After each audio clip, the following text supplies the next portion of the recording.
Finally! Welcome to Season 2 of the 850 project.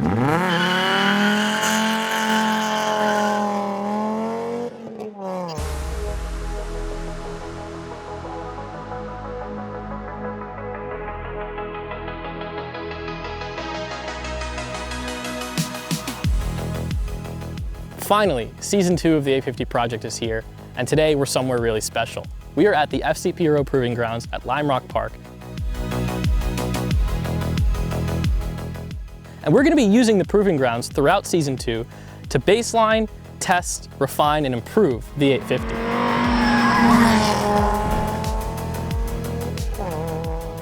If you recall in Season 1, we took this $850 Volvo 850 wagon and went through the entire car, engine swaps, limited slip differentials, coilovers, brakes. We did it all, and today it's time to test all of that. Now we have huge plans for Season 2 to really take this car to the next level, but it's always important to test each change that you make to the car to see what kind of improvement it makes. So today, we're gonna go out on the FCP Euro Proving Grounds and baseline the car in its most basic form as it is now. Full interior, all-season tires, stock brakes. I think it'll do all right. Before we made it to the track, we had a bit of buttoning up to do.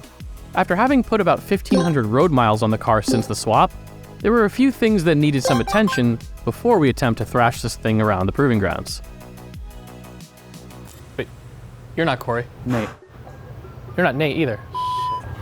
Am I? All right, things are a little different here. We have a familiar face, Mike Hidalgo. Corey's, he's around somewhere, he's busy working on IMSA stuff. So we had to sub Corey out, a race engineer who's washing a golf cart for Mike Hidalgo. All right, thanks, Corey. Bye, guys. See you on Season 3. Car. We had to do the rear brakes and the front wheel bearings and just go over, do a full nut and bolt. So it's always good to just go over, make sure everything is tight and safe for the track. So let's just throw the car up on the lift and get right into it. So I think this wheel bearing is bad. Oh my God. That's what, oh my gosh, this is, I can't believe I was driving this. Well, that's why your wheel bearing's bad. I asked you if you torque these. Yeah. Imagine if we had an electric ratchet that did what you're doing right now. I'm just saying, like, we should invent that.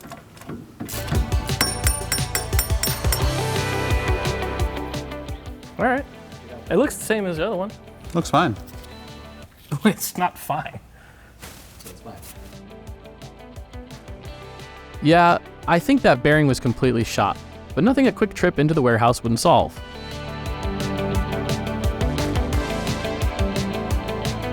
Just gonna slip that guy over here. You wanna grab the electric ratchet? Please grab an electric ratchet. Wait, where am I? 60 degrees is like that. That's 90. No, that's 45. 90 No. is. So 60 is 90 is before 90. 90 degrees, 180, 270, 360. So 60 is like that. So 60 is like... So I already did 60. Whoa. It's nice, right? I don't know if this is... dude, even with this, it's not. Oh, I'm pulling the whole car down. Did you just do it? That's racing stuff right there. That's racing, baby. Cut. With 2 new wheel hubs on the front of the car and all bolts and nuts torqued to spec, it was time to move to the rear and finish our brake job from Season 1. So we say we're tying up loose ends on the car? Are we? This is the loose end of the car. Was it loose? The rear brakes. Oh, no, it's loose now.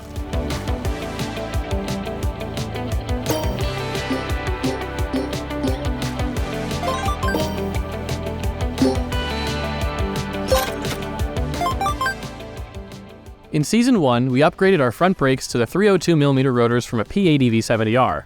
Now it was time to refresh our 300,000-mile rear brakes with new Zimmermann Z-Coat rotors, fresh calipers, and new pads. These are Z-Coats. These are nice. Yeah. Love the Z-Coats. Freaking sexy. Man, talk about it before and after, huh? While we were back there, we also replaced the original rubber brake hoses with stainless steel lines to match the front. With the wheel bearings done, brakes bled, and nut and bolt check complete, it was finally time to hit the track at the FCP Euro Proving Grounds for the very first time.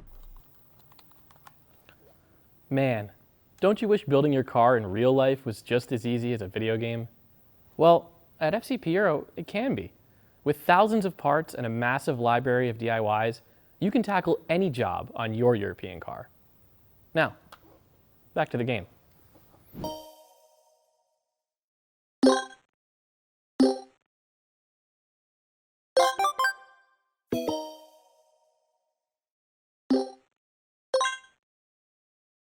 I am pleased to announce that we do have functioning variable valve timing. If you don't recall from the last season, we left off with the car not making a ton of power.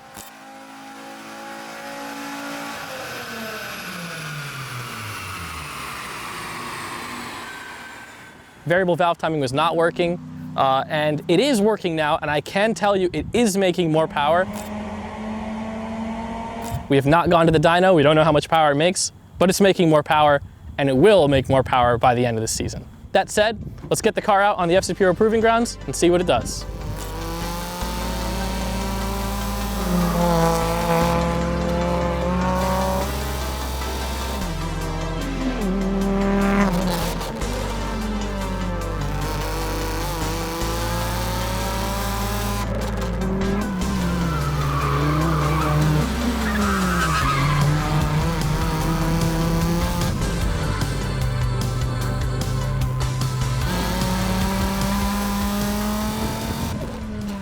After what felt like years in the making, driving the 850 on the track for the very first time was pure excitement.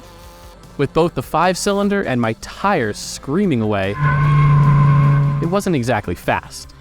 But boy, was it fun. With the worn-out all-season tires, grip levels were really low, and any aggressive inputs on the steering and brakes translated to either plowing understeer into the corners or spinning tires coming out. That being said, these low-grip tires allowed me to feel the handling balance of the car at a much lower speed. And they also certainly let me know that the Quaife limited slip diff we installed was working. All right, so the fastest time so far was a 42.659. I'm sure I can get it down a little bit if I just kept thrashing the car, but the longer I would hot lap, the more the tires would get greasy, and there's just not much in it. So next step is to throw the RT660s on and see what kind of difference that makes. These are 225 4517s, and these Falcons run pretty big. They're wider than the 235s that were just on here. So Hot. Ah. would you like gloves? Too late for that.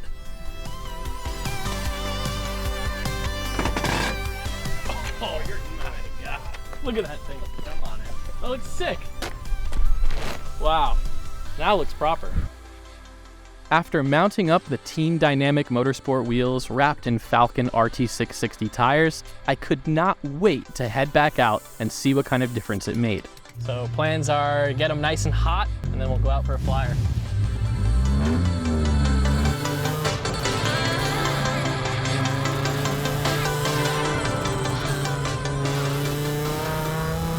Holy sh!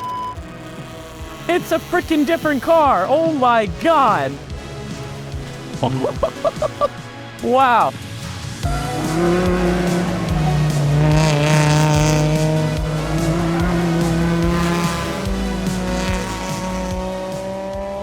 Just changing tires alone was a shocking difference. After just a few laps, I quickly realized how much more aggressive I could be with my steering and braking inputs without upsetting the car. As I leaned on the tires more, I realized how much later I could brake, how much more speed I could carry through the corner, and how much sooner I can get back on the throttle. I knew the lap time difference was going to be significant, but my headliner was not ready for this.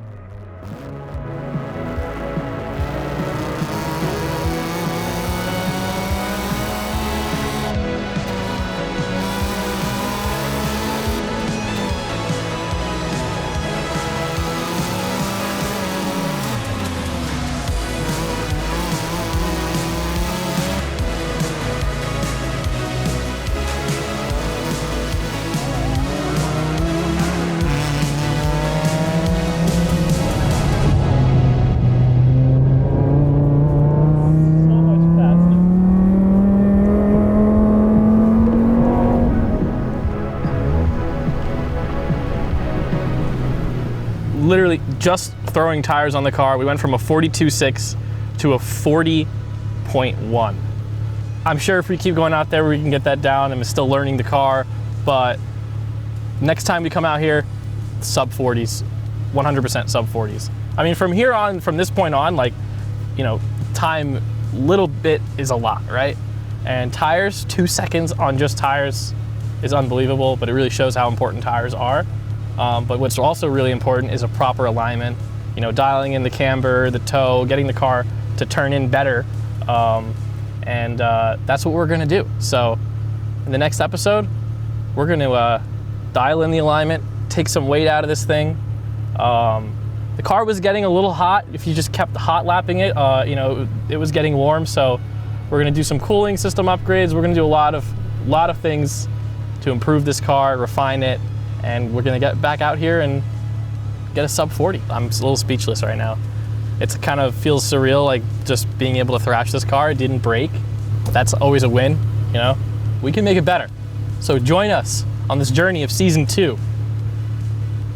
I don't feel like it needs a ton more power right now. Obviously, I'd love to have some power, but let's focus on dialing in the suspension, getting the brakes where we want them to be, getting this thing handling where we want it to handle. And once we do that, then we've got some plans for power. So join us for the next episode where we get back in the shop, start making some improvements, and head back to the proving grounds to see what changes we can make. So, like, comment, subscribe, and we'll see you in the next one.